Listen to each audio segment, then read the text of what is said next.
Salam. Selamat bertemu kembali kita pada channel ini, Bapak Ibu Saudara Saudariku yang terkasih, yakni channel Langsung Sitorus, yang pada kesempatan ini kita gunakan untuk merenungkan firman yang menjadi evangelium pada Minggu tanggal 14 April tahun 2024 yang kita sebut juga Minggu Misericordias Domini. Dan mudah-mudahanlah kita bisa saling membantu dalam memahami, merenungkan firman Tuhan tersebut. Mari kita berikan komentar kita dan mari kita sebarkan video ini kepada kawan-kawan kita, mengajak mereka mensubscribe. Dan terima kasih bagi kawan-kawan yang sudah bersahabat dengan kami melalui video ini. Tuhan memberkati kita semua. Untuk memulai perenungan kita, Bapak Ibu Saudaraku yang terkasih, mari kita terima penyertaan dari Tuhan kita Yesus Kristus. Anugerah dari Tuhan kita Yesus Kristus, kasih setia Allah Bapa dan persekutuan Roh Kudus kiranya menyertai dan memberkati kita semua. Amin. Firman yang akan kita renungkan ditentukan dari Mazmur 4 ayat 1 sampai 9. Seluruhnya satu pasal tersebut. Mazmur 4 ayat 1 sampai 9. Tahun-tahun yang lalu sudah dikotbahkan ini oleh kawan-kawan kita dan bisa ditonton di YouTube juga. Untuk pemimpin biduan dengan permainan kecapi, Mazmur Daud. Apabila aku berseru, jawablah aku ya Allah, yang membenarkan aku. Di dalam kesesakan Engkau memberi kelegaan kepadaku. Kasihanilah aku dan dengarkanlah doaku. Hai orang-orang, berapa lama lagi kemuliaanku dinodai? Berapa lama lagi kamu mencintai yang sia-sia dan mencari kebohongan? Ketahuilah bahwa Tuhan telah memilih baginya seorang yang dikasihinya. Tuhan mendengarkan apabila aku berseru kepadanya. Biarlah kamu marah, tapi jangan berbuat dosa. Berkata-katalah dalam hatimu di tempat tidurmu, tetapi tetaplah diam. Persembahkanlah korban yang benar dan percayalah kepada Tuhan. Banyak orang berkata, siapa yang akan memperlihatkan yang baik kepada kita? Biarlah cahaya wajah-Mu menyinari kami, ya Tuhan. Engkau telah memberikan sukacita kepadaku lebih banyak daripada mereka ketika mereka kelimpahan gandum dan anggur. Dengan tenteram aku mau membaringkan diri, lalu segera tidur. Sebab hanya Engkaulah, ya Tuhan, yang membiarkan aku diam dengan aman. Demikian firman yang akan kita renungkan, Bapak Ibu Saudaraku. Tentu saja yang berbahagia adalah orang yang mendengarkan, memelihara, memahami, menghayati, dan mengamalkan firman Tuhan. Amin.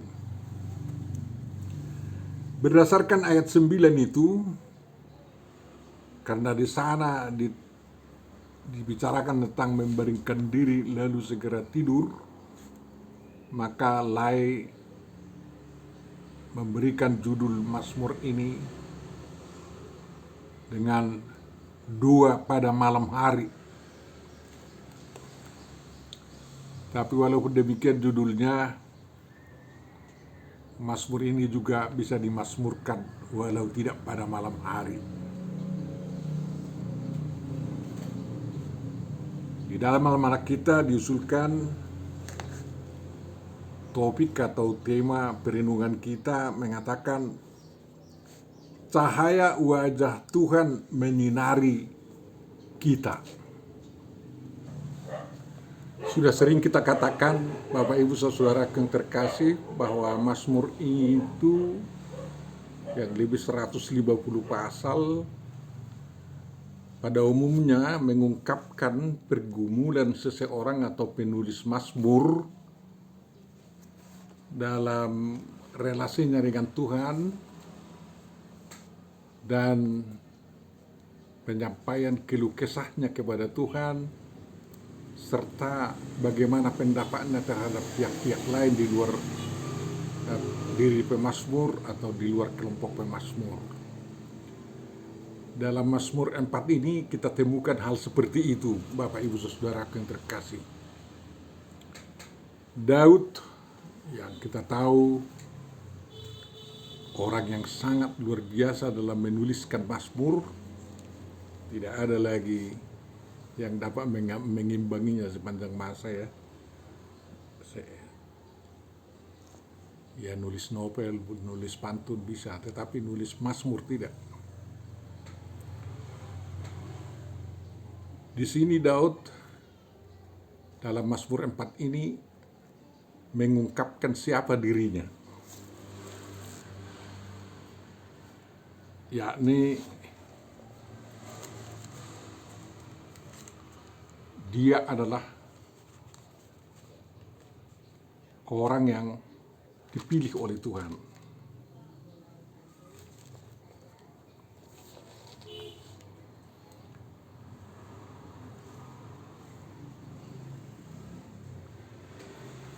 Tuhan telah memilih baginya seorang yang dikasihinya, kata Daud.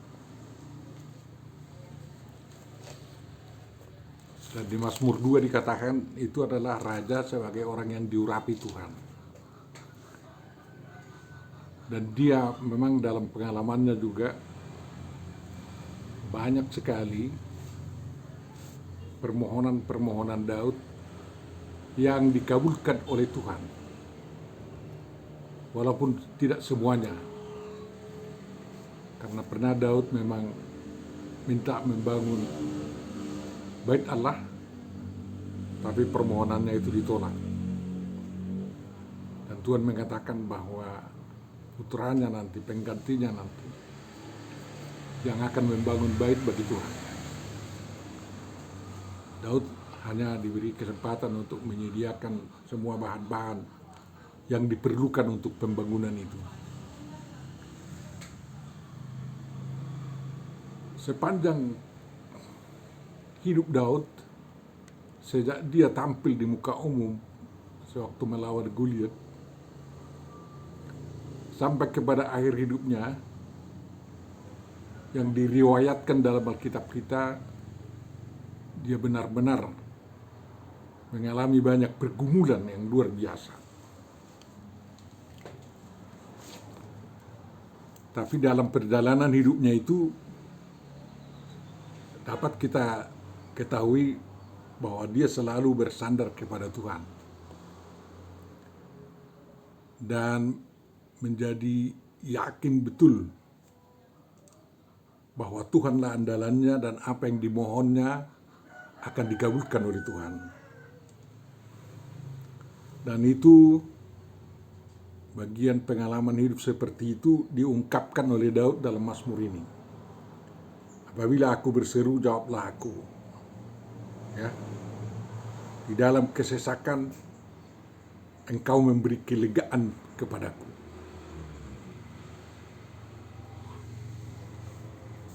Dan itulah andalan Tuhan untuk terus mengharap bahwa Tuhan akan mengasihinya.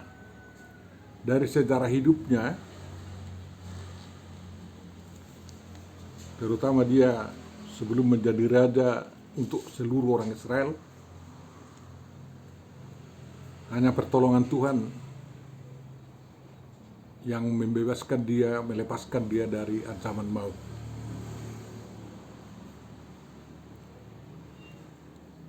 Dan sewaktu dia juga sudah menjadi raja bagi seluruh orang Israel, banyak sekali tantangan yang dihadapinya yang menuntut nyawanya dihilangkan. Namun Tuhan selalu melindungi dia. Banyak sekali pihak-pihak yang menjelek-jelekkannya, yang memfitnahnya. Tetapi Tuhan meloloskan dia dari segala fitnah itu. Sewaktu dia diberontak oleh Absalom, anaknya sendiri, Mephiboset, Barzilai,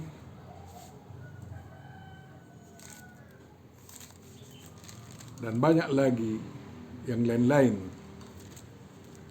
memfitnah Daud, mengikuti fitnah yang dilakukan oleh Jonathan. Bukan Jonathan, yang dilakukan oleh anaknya Absalom, sehingga rakyat memihak pada dia. Aneh itu memang.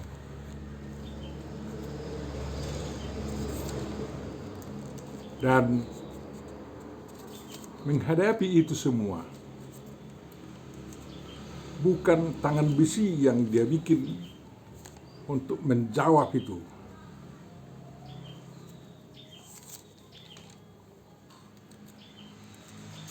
Tapi dia berdoa agar musuh-musuhnya itu mau bertobat. Dan dia yakin Tuhan yang akan membalaskan semua kejahatan orang yang ditimpakan kepadanya.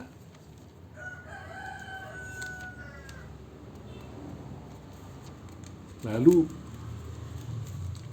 itulah yang dia kumandangkan juga, sikap-sikap seperti itu juga yang tersirat di dalam Mazmur kita ini, Mazmur 4, bahwa dia membiarkan agar Tuhanlah yang membalas semua kejahatan, fitnah yang disampaikan kepadanya, yang dikenakan kepadanya, dan berusaha mengajak orang itu agar bertobat. Ya. Jadi waktu pengalaman dia diberontak oleh Absalom anaknya itu, kita lihat bagaimana Daud bersikap kepada Ziba, ya, kepada Simei, kepada Ahitofel dan lain-lain. Setelah dia juga menjadi kembali raja, sebab Absalom anaknya sudah mati dalam pertempuran di hutan Efraim.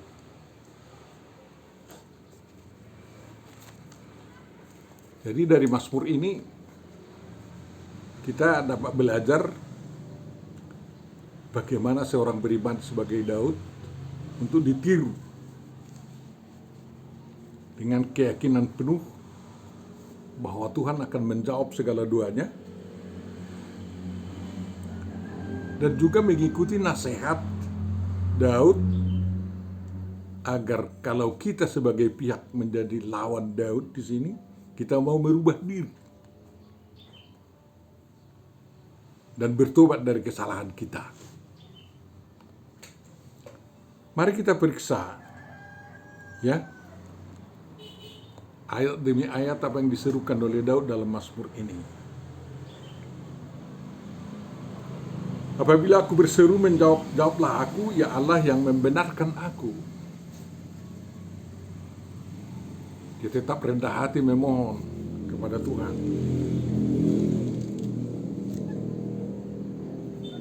Dia tahu dia seorang yang dibenarkan oleh Tuhan sejak dia diurapi, kemudian dilindungi. Walaupun begitu hebat luar biasa kebencian Saul terhadapnya, Daud selalu luput dari niat jahat. Daud itu, niat jahat Saul itu, dan dia tidak mau membunuh Saul. Bahkan menyampaikan rasa kasihannya kepada Saul, sehingga Saul nangis-nangis mendengar, agar Saul mau kembali ke jalan Tuhan. Di dalam kesesakan engkau memberi kelegaan kepadaku, yang terjadi itulah yang dialami oleh Daud dalam pelariannya dari pengejaran Saul, dan juga dalam pelariannya dari Yerusalem ke Mahanaim sewaktu diberontak oleh Absalom. Tuhan memberikan kelegaan kepada Daud. Permohonannya agar dikasihani Tuhan dan doanya didengarkan oleh Tuhan benar-benar dialami oleh Daud. Demikianlah orang-orang percaya yang sungguh-sungguh menyandarkan hidupnya kepada Tuhan. Dia akan luput dari berbagai mara bahaya, dan pertolongan Tuhan tidak ada yang terlambat baginya. Jangan ragu-ragu berdoa kepada Tuhan. Seperti Daud tidak mau ragu-ragu berdoa kepada Tuhan, bahwa pertolongan Tuhan selalu ada padanya. Daud menyadari bahwa kemuliaannya sangat sering dinodai, dan dia mengeluh berapa lama itu harus terjadi.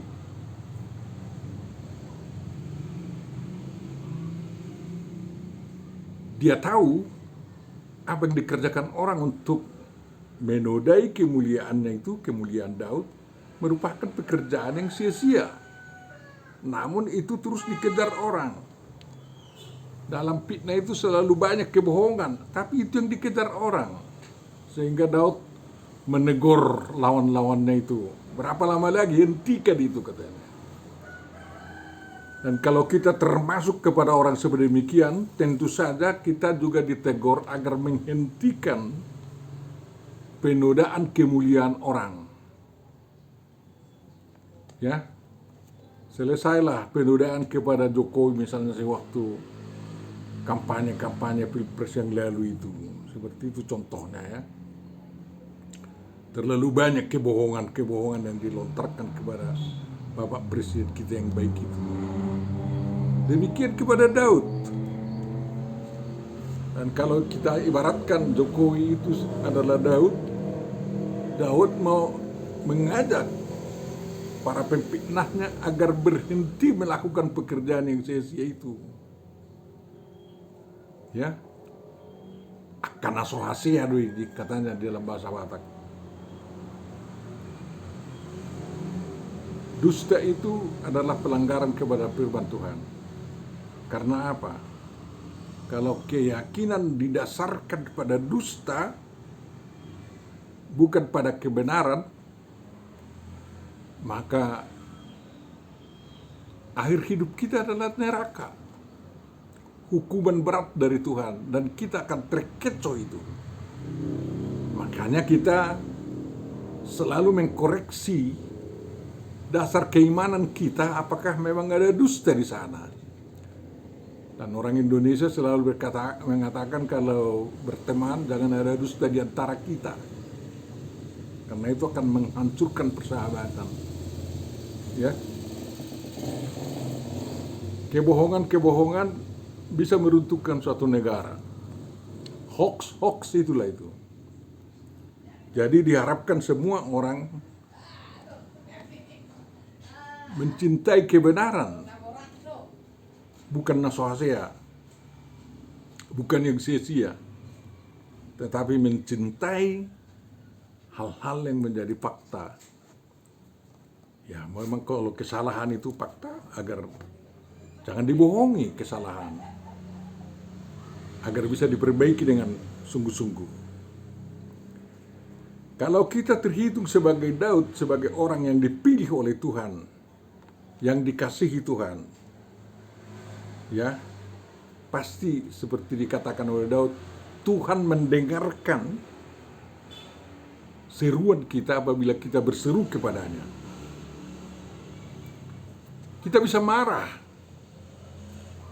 kalau kita mengalami fitnah-fitnah. Seperti saya juga pernah marah karena difitnah oleh orang.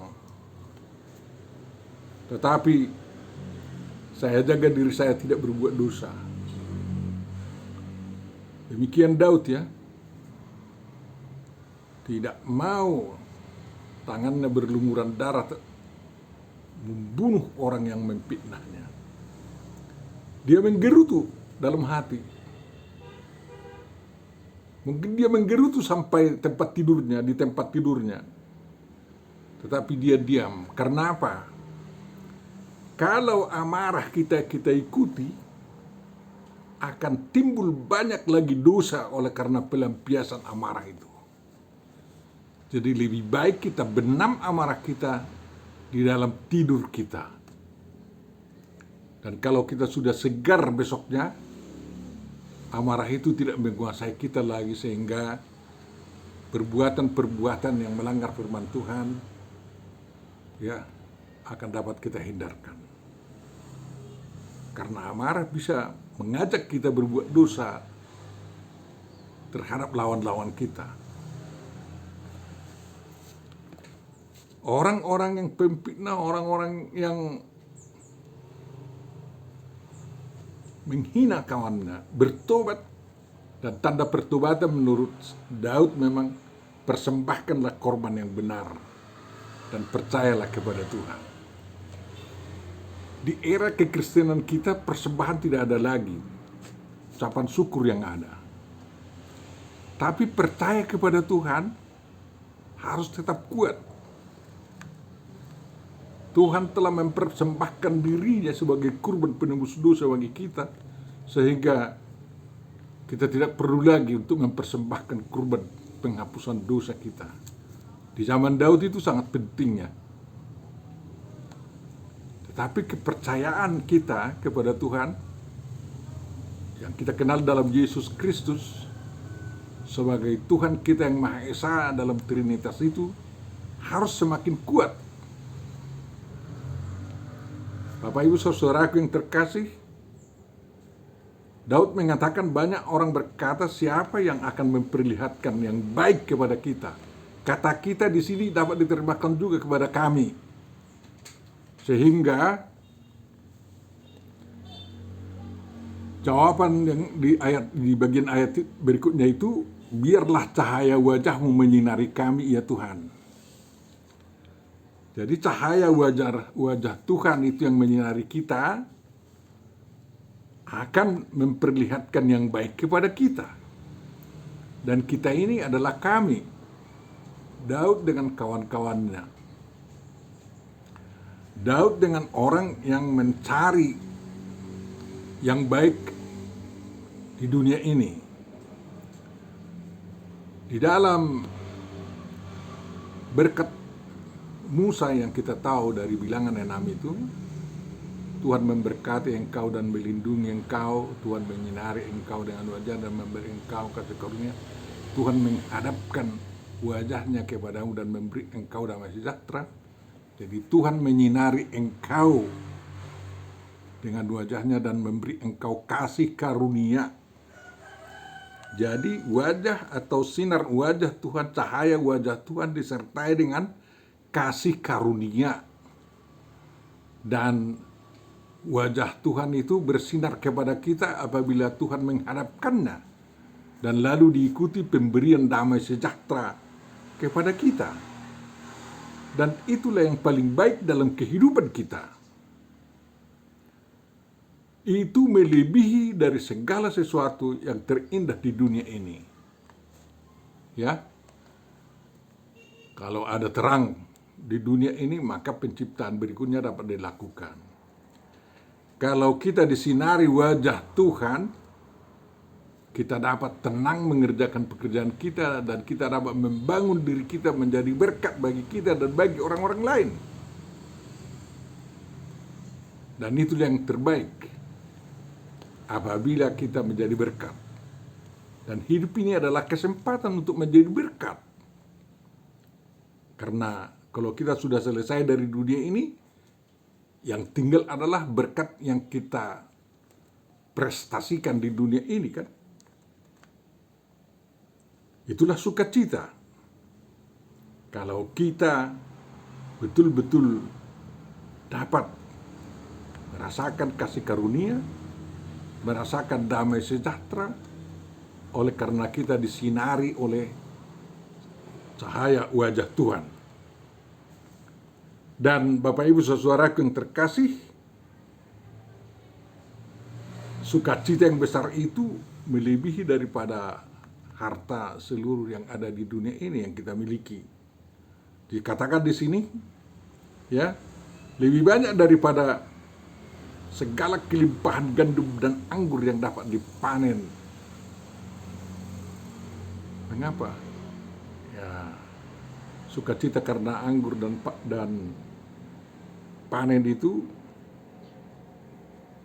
sementara saja, tetapi sukacita yang dari Tuhan oleh karena cahaya wajahnya yang menyinari kita, kasih karunia itu berlangsung selama hidup kita dan sampai kita hidup di sorga juga nantinya. Kalau memang kita dipenuhi oleh damai sejahtera dan kasih karunia dari Tuhan, tentu saja hati kita pasti tenteram. Dan hati yang tenteram, gembira, akan bisa tidur dengan baik. Mengapa perlu tidur ya? Yang paling enak jangan tidur karena obat tidur, tapi tidur oleh karena penyertaan Tuhan, cahaya wajah Tuhan yang menyinari kita dengan penuh kelembutan. Kiranya itu yang membuat kita bisa tidur nyenyak, membuat kita bisa diam dengan aman menjelang pagi dengan kesegaran yang baru. Mengapa? Pada malam hari,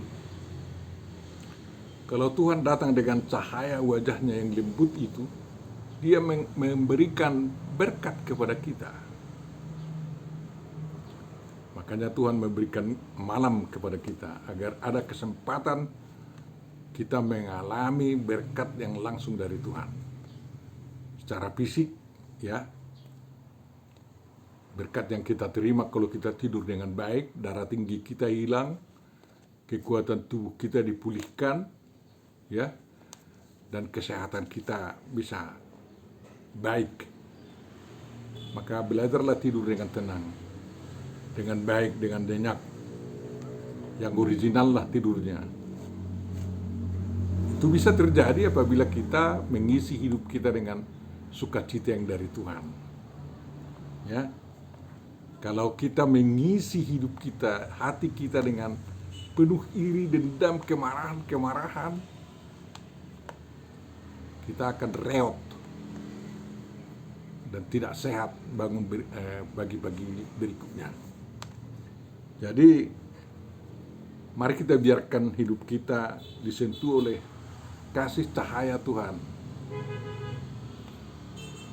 demi kebaikan kita di hari berikutnya bersama dengan saudara-saudara kita, dan kita mampu menjawab semua tantangan dari orang-orang yang membenci kita dengan mengajak mereka agar mereka bertobat dan mau bersyukur kepada Tuhan, mau mengenal apa kebesaran Tuhan itu, sehingga mereka tidak lagi melanjutkan niat-niat mereka dengan kebohongan dan hoax mereka.